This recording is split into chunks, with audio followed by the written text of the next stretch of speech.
What's up, everyone, and welcome to Beer Breakdown, where we dive into the stories behind some of our favorite LA beers with the brewers that brew them.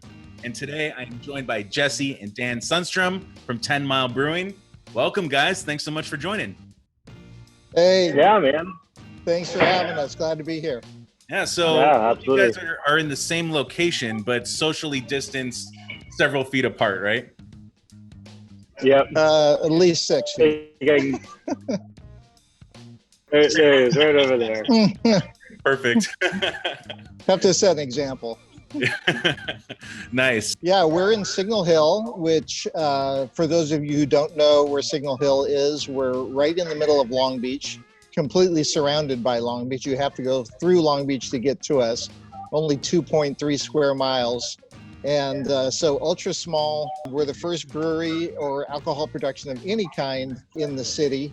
And so we're really proud of that. We started off it's been almost 15 years ago now as home brewers, and kind of worked our way up through the ranks through different competitions and started doing pretty well along that line. Eventually, my daughter got married and we made all the beers for her wedding. The next day, we got 2 separate phone calls from restaurateurs who were asking, how can we get your beer in our restaurants? And it was like, that was kind of like the point where we said, hey, I think we really have something here. So we made the leap at that point, and that was about 3 years ago now. Here we are in the middle of a pandemic now. So it's been good. What kind of brewery are you guys? What would you guys respond to that?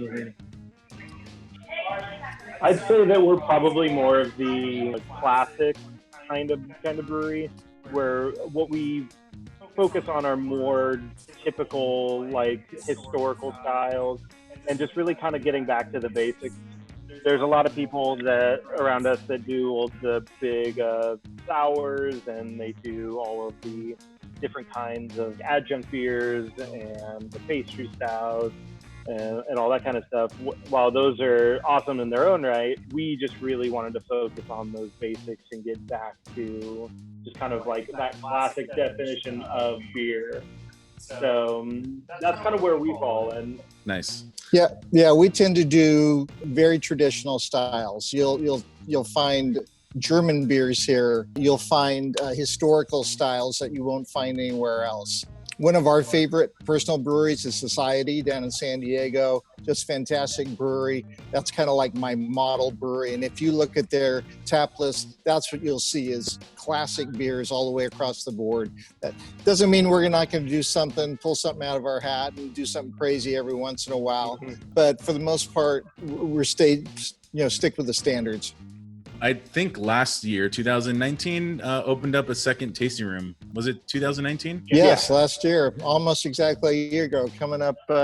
We were building out right now. In June, we opened up last year. So talk about that. How did that come about, and what is that location? Well, if somebody would have asked us a year into opening this location, if we would have had a second location within 2 years, I would have said they're crazy. We were actually approached by the Steelcraft organization. There's a Steelcraft here in Long Beach, close by to us already. We were the second Steelcraft, and there's another one in Garden Grove now. But they basically curate all the shops within the compound there. So they search out what they think is the best of the best in each group and try to bring them all together. So when they approached us and said, hey, we think you'd be a good fit for our Bellflower location, it was like, oh my gosh, I can't believe, Smog is in Long Beach, Beachwoods in Garden Grove, and us. And that's fantastic neighbors. We jumped at the opportunity. It was fantastic until this thing hit. Now we're completely shut down over there. We do some to-go options on the weekend, but during the week we're entirely closed. But it's been fantastic. Bellflower is an area that was kind of a craft beer wasteland. There really wasn't anything between Long Beach and going north up into Whittier area, even farther north. So we pulled from a lot of areas, Downey, Cerritos, Norwalk, north of Lakewood too. So yeah, it was great. And we started building a really good customer base there. And since we've shut down, we've really heard it too. It's like a lot of people are really missing their craft beer out in that area. Let's dive into the beer that we're going to be talking about today. Hidden Hollow, Kentucky Common, an extremely unique beer. I don't think I had ever had a Kentucky Common before drinking yours. So I'm a good. Most people have never even heard of a Kentucky Common. Right, exactly. So tell me a little bit about this beer. Yeah, Hidden Hollow is a Kentucky Common. It is probably the oldest of the truly indigenous American beers. It was a style that was created here. It was developed here. Yeah, there's the can label. It really kind of speaks to the American past and just kind of the way that we did things. It was brewed out in the Kentucky backcountry by moonshiners. They would have all those same ingredients, and to have something that they could drink out there while they were shining that was also sterile, you took beer out with you. That was actually a very common drink for a lot of human history, because water was not always sterile, that through the process of boiling and fermentation, you would come out with a sterile product. So this is something that they just developed out there with what they had. And it would definitely be like, if people ask me like, oh, what's your favorite or whatever, I always tell people, if there was one beer that was the last beer that I ever brewed, and it's the only one I ever brewed, and it's what I just stuck with the whole time, I mean, this is it. This is the beer for me. That's a high honor. I've asked a lot of brewers that question. A lot of them can't answer it at all. So that's a pretty high honor for a brewer to choose a beer. It's like their style. Yeah. Yeah, and it's, I mean, and the artwork too is, I mean, you can't beat it. Yeah, it's super cool. My wife actually does all of our artwork for us, so all of our can labels. She developed our logos and everything, so she's had a big hand in all of this. Yeah, I love the throwback to the origins of the style. Like, you feel an emotional connection to the history of this style of beer, just looking at this label and then kind of tying it into your guys' branding. This can is an experience. Like, this just, it takes me back to like, kind of like what some of the theme parks like Knott's Berry Farm tries to do with some of their like stuff, like as a kid when you felt immersed in that. Like, this beer does that for me. It's really cool. Yeah, awesome. Yeah, I remember she used to, when she was designing it, she would just be up all night long panicking, because she knows what this beer like is to us and to our brand and to the people that come here. And she's like, it's got to be perfect. I can't do this. I can't. It's too much pressure. Well, she nailed it. She did a great job with it. Yeah, she absolutely killed it.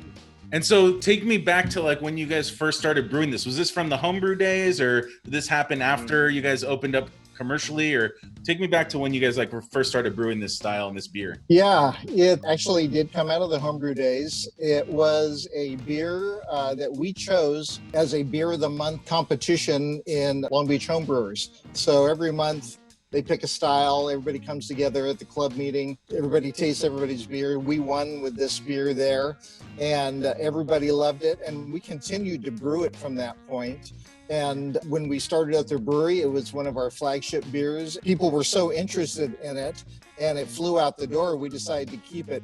Now it's kind of our signature beer. You can't get this anywhere else. According to statistics, at least Wikipedia statistics, we're one of about a dozen breweries in the country that are brewing this beer. There's probably more now.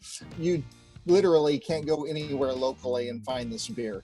So yeah, we're just super proud of it. And whenever it goes off the menu for whatever reason, we're like off on our brewing schedule, people freak out, and it's like it's not, it's going to come back, isn't it? It's like not gone forever. It's like no, settle down. But yeah, we love brewing this beer. We love watching people drink it because it tastes totally different than it looks. It's a darker beer, and people think it's going to have like a porter or even stout kind of taste to it. It drinks very light, almost like an amber ale. I compare it a lot to a Modelo Negro, but it's in that kind of flavor range. Yeah. And so, I mean, just hearing that the love and the demand for the beer within your core audience and your core customer base, that's, I mean, what a brewery hopes for, you know, like that's how you know that there's something going with your beer, is that not just is our tasting room full, but is there something that people like feel strongly enough about to like ask for again and again, which is super cool. The early days when you brew it for the Long Beach Homebrewers, how's the recipe evolved over time? So when we did it originally, we tried to stick with like the true Native American ingredients, whatever we could get that was true to style back in the day. In fact, right now we use an American ale yeast to ferment out with, just because it's what we have in house and it's readily available. We used to try to get a what they called an American blend, which was the closest thing we could get to a yeast that we kind of assumed it was being used back in the day. Who knows for sure? But we did obtain some old brewer's logs from a Louisville brewery that was brewing it back in the 1800s, and we tried to follow that ingredient list. So it was 6-row barley. It had a high percentage of corn in it. It uses a cluster hop, which was the only hop that is native to America. All other hops came from Europe and were grown as crops here. Cluster was actually a wild hop that was discovered in the upper Midwest. From there, it was developed into a crop hop. We've tried to get cluster in quantities, and it's kind of hard, actually. We've talked to some hop growers, and they said, yeah, I grow that in my backyard to make wreaths out of. You know, it's not really in demand much, except for this beer. This beer demands it. You have to have cluster to get this particular profile. One of the things that we noticed early on was the water profile that we use. And we actually use a Louisville, Kentucky water profile. So we went on and we got a profile from the city and tried to match that. And we do that with a lot of our beers. For our Helles Lager, we use a Munich profile, or our Czech Lager, we'll use a Czech water profile. I know a lot of people don't go to that much trouble for each individual beer, but we think it's really made a difference in our quality, and so we're sticking with it.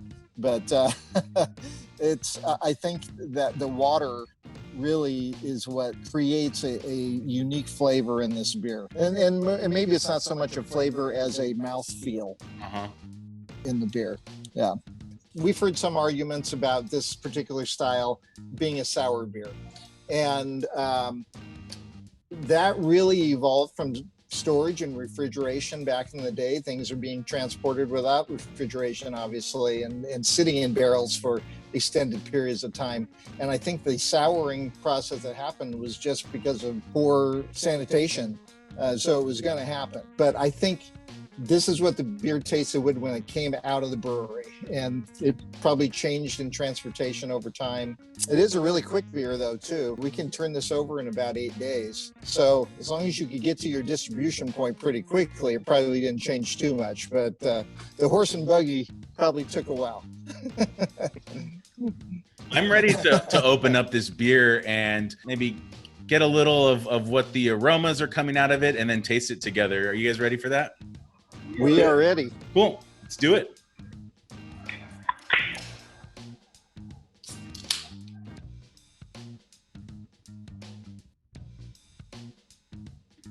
Cheers, man. Cheers. Yeah, that color there too is just, I mean, I'm in a dark room, so it looks darker than it probably normally does, but you know, it's that like really, you can't beat it. That's like this. Yeah. Of any of our beers, this is my favorite color that we have. Yeah, because it's not amber and it's not like a garnet. It's kind of like a fusion of the two. It's really, really cool. You can get lost in it. And then you pair that with the color of the head too, that like nice off-white. And mine poured like a nice, like really frothy kind of nice foaminess on the top. It's a really great looking, attractive looking beer. Yeah, we like to have a little bit of a higher carb on it than maybe what would have been traditional, but I feel that it really opens it up quite a bit more and just really livens up the base of it. We're using a base malt that not many people use anymore in 6-row, and it has a much bigger, just kind of an earthiness to it than 2-row or Pilsner does. Because of that, like there's also a really high protein level and a really high what's called the diastatic power. Which is just its ability to convert the starches into sugars. You actually to cut that way back, and so that's where the corn comes in. We're maybe at like 30% corn on this. It's a pretty healthy dose. Some crystal malts just for some sweetness and that kind of caramely. And then we use a dehusked roasted barley to give it the color without having that big over the top like acrid burn quality to it. And so let's kind of zoom in on the experience of someone orders the beer, you pour it, you place it in front of them. That split second moment of bringing it to their mouth before they take the first sip, that kind of aromatic introduction. What are you guys hoping to achieve with that? What are you guys personally getting out of the aroma side of this beer? I mean, actually, one of the things that I want people to smell is the corn. Because I think that's one of the most unique things about it is that super high percentage, and it comes across sweet right off the bat. Like there's a kind of this overwhelming like floral sweetness that is a really interesting aspect of it. The crystal malt's going to add a little bit to that sweetness. That's kind of where you get that kind of slightly caramely, and then just like the slightest ever kiss of roastedness on it. That's like kind of toffee-ish. And like a little bit of roast, but not quite towards the like coffee side of the roast. Much more of that, much lighter, kind of like Maillard kind of caramelization. Mm-hmm. And then just that earthy hoppiness. Yeah, to me, I mean, one of the first things that's kind of surprising is that it's super bright in the aroma. It doesn't have any of the qualities that you would think of by its appearance. Like I said, it's almost like an IPA kind of brightness to it. And then with the first taste, you get a little bit of that toffee caramel coming through, but it's never heavy. This beer is always bright and light, despite its color. Yeah. Yeah, that's that deception, which gives the element of surprise in drinking a beer, I think is highly underrated. People, I think, gravitate a lot towards beer that looks like they know what it's going to taste like. And when you have a beer that keeps you on your toes a little bit, it gives it an element of like fun and levity and something that you want to experience again. And something that also I think, which is also highly underrated, is experience of introducing someone else to the beer for the first time. You know, when someone brings their buddy in and is like, hey, you got to try this beer. It's really cool. And they're like, oh, I only drink lagers, or I only drink IPAs or whatever. And then you give them something like this and they're like, wow, you know, that really kind of blows my mind. That's really cool. When we talk to people about this beer for the first time, the reactions are almost always the same. It goes, what's a Kentucky Common? And then we have to go through the story for the 12 millionth time. But each time the reactions are priceless because they just go, well, I have to try it. I mean, if this is what it was like, then I have to try it. And then they get into it, and then, yeah, a lot of the people they see and go, oh, man, that's black as night. And they're like, well, you need to get out more if you think this is black as night. But we take the time to walk them through it, and like, these are the things you're going to expect, and these are the things that you should expect, and these are the things you're going to taste. And I mean, I've had people who come in and say, I will never touch or even look at a dark beer in my life. I go, how much do you trust me? And then give them this beer. And I've had those people never order anything else of ours. I've had a few times where they come in and they go, oh, is Hidden Hollow on? And it's like, oh man, sorry, it's actually going to be on tomorrow. And they'll go, okay. And then they'll leave. Oh, wow. And it's like, wow, like there's a lot of dedication to this. Yeah. Beer. I haven't taken a sip yet. I'm super eager to do so. But before I do, I wanted to kick it back to the name Hidden Hollow. Is there anything behind the name? What was the process like for coming up with it? Any story there? The story with the Hidden Hollow is that plays into the moonshiner part of it, because what the shiners would do is go find the hidden hollow, that's hidden away out of everybody's sight, where there was a nice little water source, and stay hidden. And it's as simple as that, really. So we just thought it had a nice little catch to it.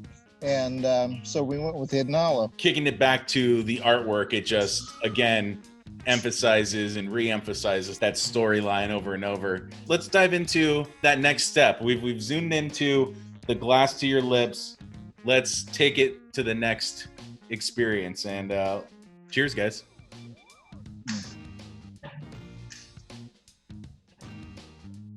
Beautiful. Beautiful. I mean, you get like that sweetness from the corn that doesn't have like that candiness. It's just kind of like that earthy sweetness. You get a little bit of the caramel, you get a little bit of the roastiness. It's super light and bright. It's got a lot of elements of, I'd say, if you're familiar with beer, a lot of different styles, kind of picking and choosing pieces from different styles and combining them into something that like doesn't be packaged together. So talk me through what you guys are aiming for on a flavor profile here.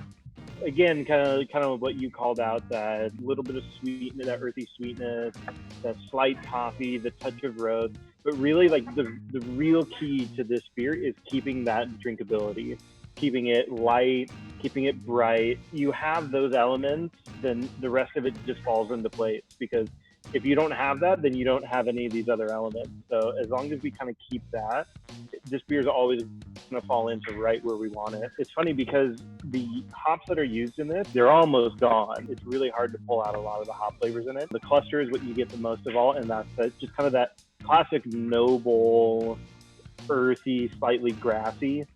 But there's also Centennial in there, which is can be very aromatic, and actually the Centennial that we have is also very lemony, but we actually use it as a boil addition, so it loses a lot of that and just keeps that very subtle bitterness in the back end.